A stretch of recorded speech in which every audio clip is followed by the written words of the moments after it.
Oh, hello. Oh, hello. You're so small. She's so little. Little. Oh, look at her. You have your special meow that I'll never forget. It went, "Row row?" I didn't know if we taught you this because we kept doing it or you taught it to us. But this was our special greeting to each other. Oh, she's just here next to me while I work. Here are my mouse. How am I gonna edit? I've always wanted a lap cat, and my dream came true. Mia, it's not for you to jump on the box. How am I gonna open the box with you on it? Especially when we took out the laser pointer, your favorite toy, you became a different cat. My normally elegant lady becomes a wild predator when the laser pointer comes out. You'd always try and eat some avocados, which was the first time I saw a cat do that. And sorry, I had to place a slice of bread around you. I hope you didn't mind, but you looked really adorable. Even in your final days when you lost your appetite and you were in so much pain, I didn't even realize because you mustered up the energy to eat your favorite snacks. It was the only thing you ate. I hope you enjoyed all the snacks we tried to give you. We tried to give you as much as you can eat before the day came. If only I knew how much pain you were in. If only I knew how deadly a piece of string could be. If only I knew you ate it.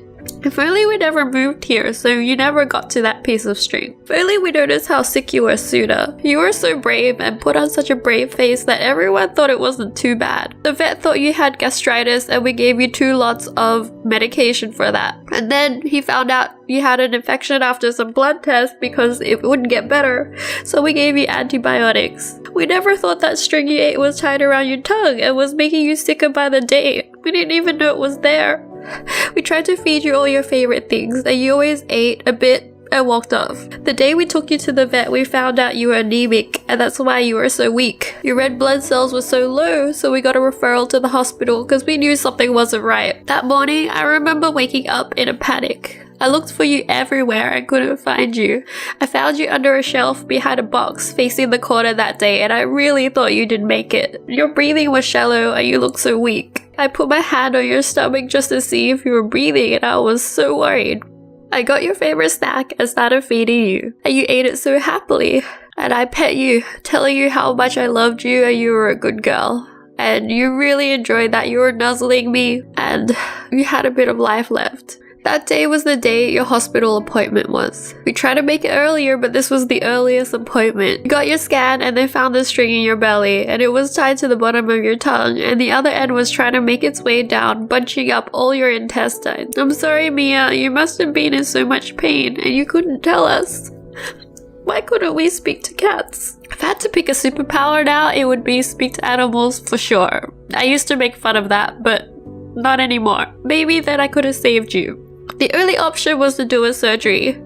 We got you some blood you needed and some painkillers, and when I visited you that day, you looked much brighter after all the pain medication. I was optimistic you were feeling better, and all you needed was for them to feed you through a tube for some nutrition and get a blood transfusion so you can be stronger. Your red blood cells went up and so did your spirits.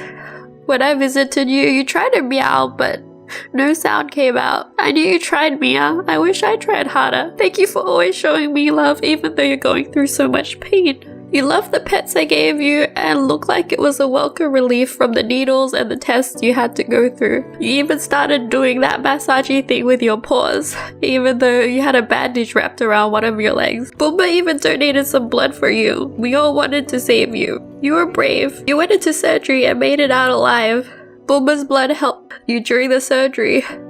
And after it, you were waking up and you looked so groggy. I looked at you, you didn't even see me. But I knew it was because it was from the anesthesia you get better. I thought you made it through and just had to slowly recover. I was so happy. Little did I know that the most dangerous times were ahead of you. The 5 days after surgery, the complication rate of an intestinal surgery is around 30 to 50%. That's really high. I didn't know that. I don't think the vets wanted us to lose hope by telling us. Mia, what happened? What happened to your back? Huh? What's wrong? Did you get snow on it? Oh, great. You looked really weak these 2 days, and you barely registered us on the first day. But by the second day I saw you. You enjoyed me petting you, you responded to me, you looked at me. And I thought you were getting better, I really did. You moved around when I was talking to you. Try to do that massaging thing with your paws again, but I had an empty feeling at the pit of my stomach. We drove to the hospital in total silence, and when we got in, I saw you on the table with a tube down your throat and someone helping you breathe. You looked like you were in so much pain, but I kept talking to you and calling your name, hoping you'd come back. I'm sorry, sometimes I wish I should have just let you go and not have you go through all of that. I'm so sorry, Mia. Maybe we should have just let you go peacefully with an injection. I feel so guilty that your last hours were alone in a hospital and not with us holding your paw and petting your head like you like it. Please forgive me. We finally let you go and I didn't think it was real. I hope you're at peace now, Mia. There's no more pain. I hope you're playing with your laser pointers and eating your snacks forever. Please don't eat any more strings though. I need you there when I come to visit you. I pet you and held you for 2 hours after, not wanting to leave you. I understand why now owners want to stuff and preserve their pets and keep them in the living room. I really wanted to keep you any way I could. I'm sorry that you had to be in so much pain. I'm sorry I couldn't save you.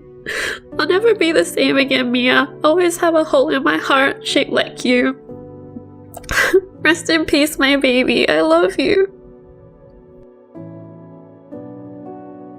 Hey, Mia. Oh,